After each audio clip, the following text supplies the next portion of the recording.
With the resolution of yung conflict sa Mindanao, no? I mean sa Marawi City, definitely we will have to realign yung forces natin accordingly for us to be able to attend to other security concerns in other areas as well. And right now, nakita natin with the upsurge of atrocities in Eastern Mindanao part, we have started to put in more forces dun sa Eastern Mindanao for us to be able to address yung problema dun. And similarly in other parts like Sulu and Basilan, and even in Luzon and Visayas. So that is an expected realignment.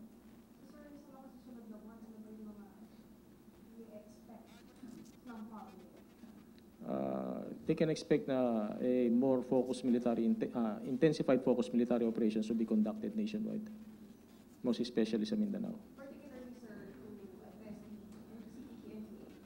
To address first and foremost yung remnants ng ISIS threat groups natin, and secondly, all other threat groups to include the CPP-NPA.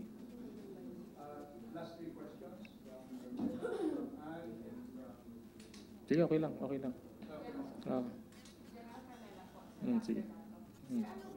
ma-expect ng residents of Mindanao with the extension of martial law for another year?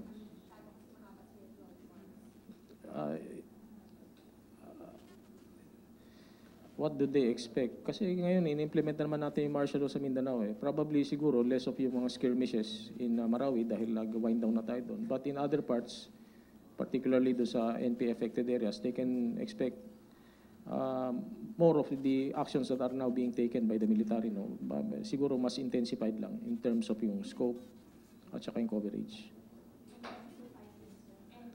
Intensified in the sense that they can expect more of yung mga patrols, checkpoints, especially in the population centers. Kasi ang habol natin dito is to establish yung visibility at saka presence, no, in these population centers to deter itong mga terrorist actions.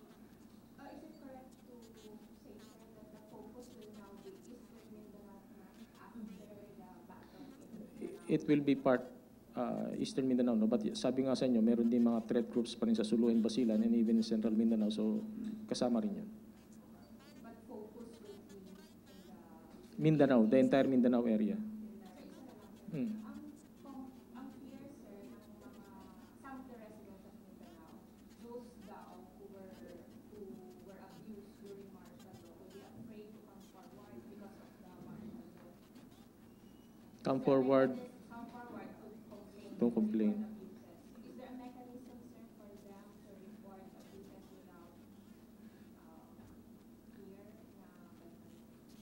Of course, first and foremost, meron tayong Commission on Human Rights, di ba? So, they are accepting itong mga complaints, mga reports about abuses. And on the part of the AFP, we have also our own mechanism, no, to check on the discipline and on yung mga misconducts ng ating soldiers to make sure that they are accountable and they answer for any misdeeds.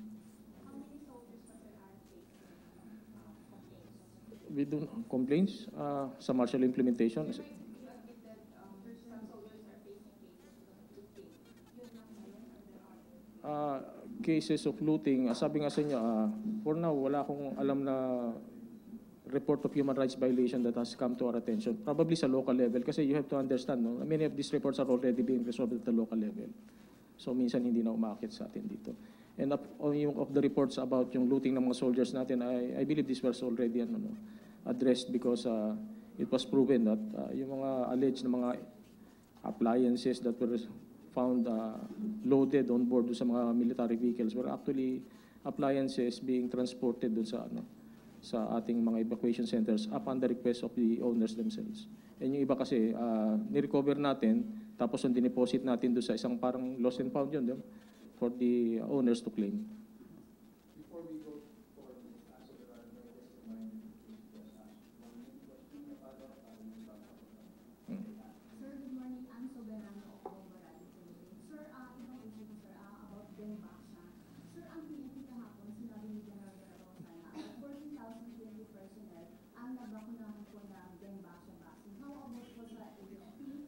May nabakunahan po bang mga sundalo na Benbaksha vaccine? At ilan po ito? Sakali po, sir. Wala akong information about that, pero we will verify and we'll get back to you with the information. Sir, ang issue sa ASB, sir, sa Western Mindanao, sinabi niyo focus kasi sa Eastern Mindanao Command, considering yung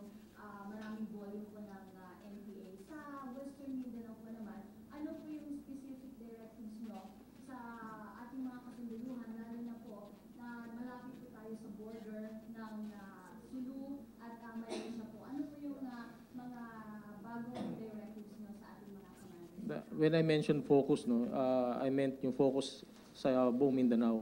And yung priority natin sa Eastern Mindanao side is yung NPA, while on the Western Mindanao, ang priority natin is yung remnants no, ng ISIS threat. Now, about yung concern ninyo, yung securing yung borders natin, we have ongoing no, unilateral and bilateral and trilateral arrangements no, to enhance yung presence at saka yung maritime awareness natin sa southern border natin. We have a trilateral cooperative agreement with Indonesia and Malaysia when it comes to the Sulusi, and we have a bilateral agreement with Indonesia pagdating sa Celebes Sea. So this is a cooperation between the navies of both countries, Philippines and Indonesia, and on the Sulusi side, navies of 3 countries, Indonesia, Malaysia, and the Philippines. So for now, nakikita naman natin na successful because we were able to curb yung incidents ng kidnapping. No? In fact, from a high of around 37 or 37, no?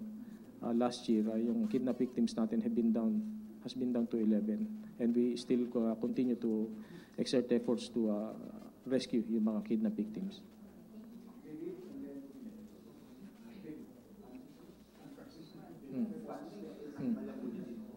Good morning po. Sir, ano pala, yung budget natin for martial law for 1 year, meron bang allocated budget for that in 7 years?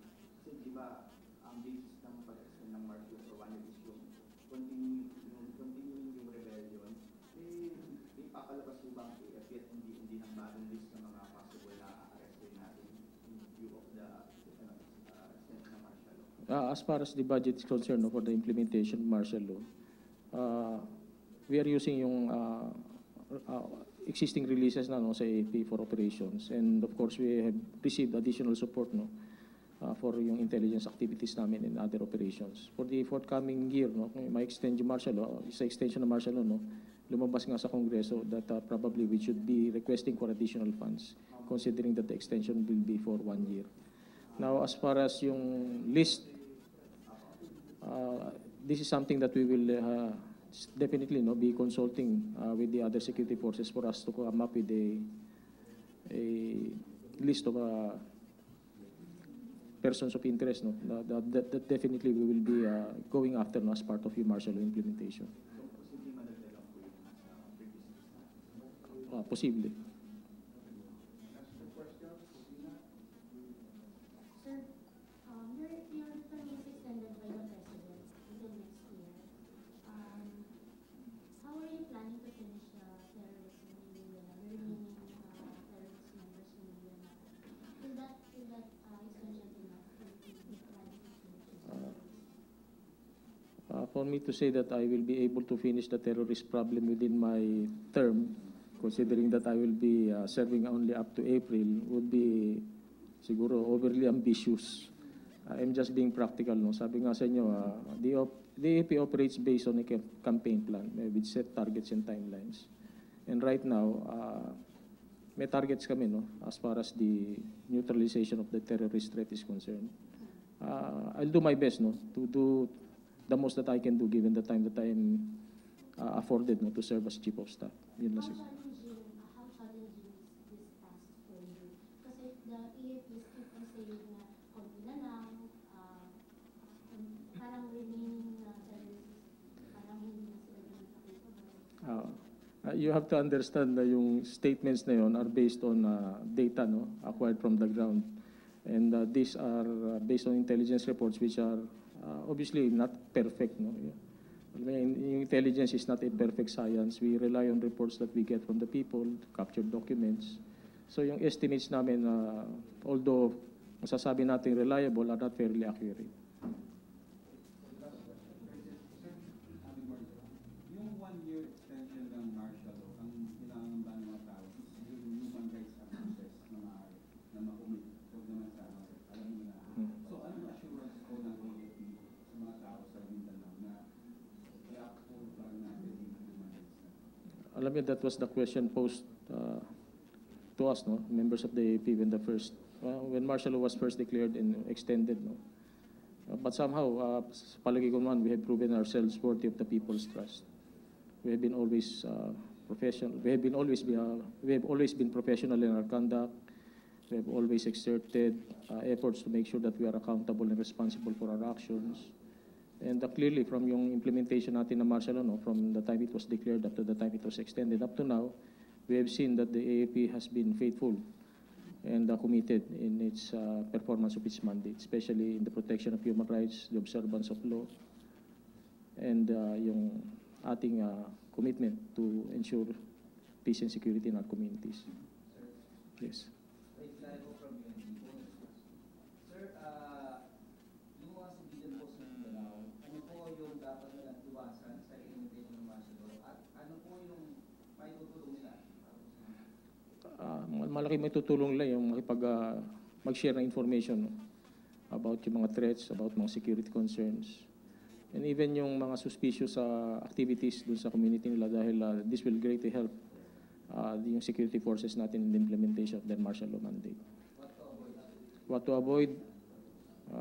Avoid committing acts that would render them suspicious of being complicit with yung mga terrorist groups, and of course observe yung ating laws and regulations. Sir, si Mr. President, sir, nag-request siya mag-close ng question. Sige.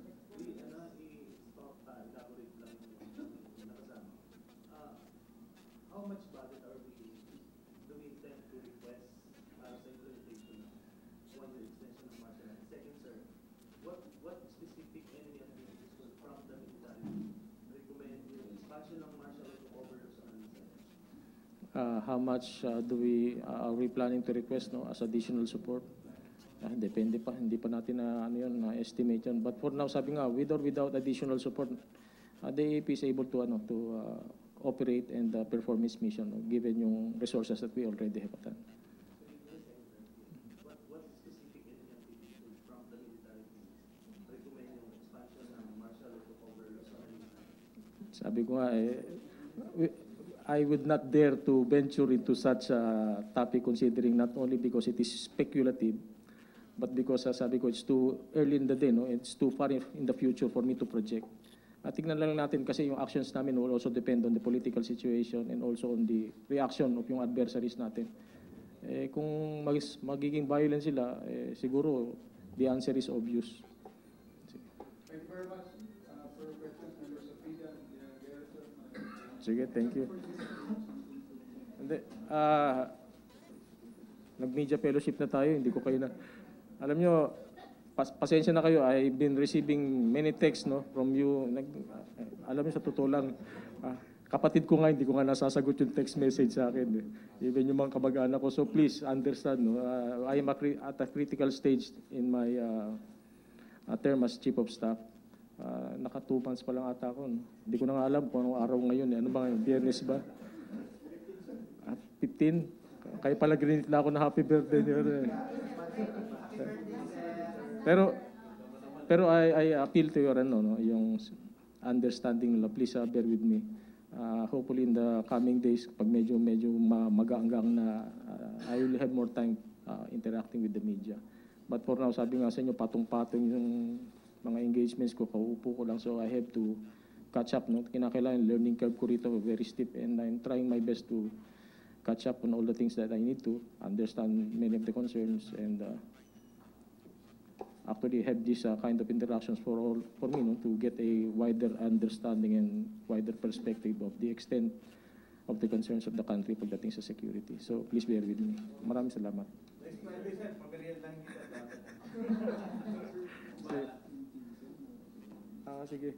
May, ano ba yan? Sir, ito yung muna, sir, ceremonial. Ceremonial, si President. El Presidente.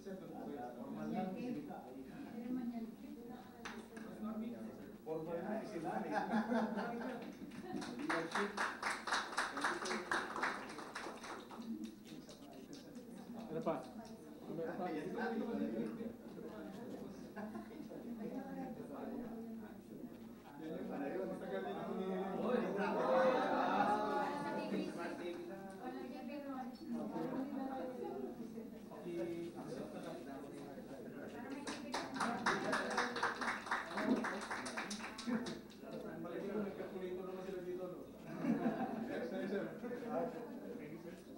Anything that would make your life comfortable and more convenient.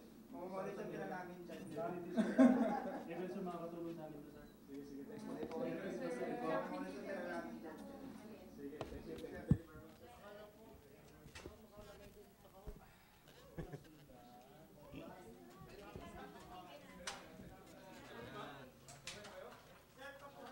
Thank you. Thank you. Thank you.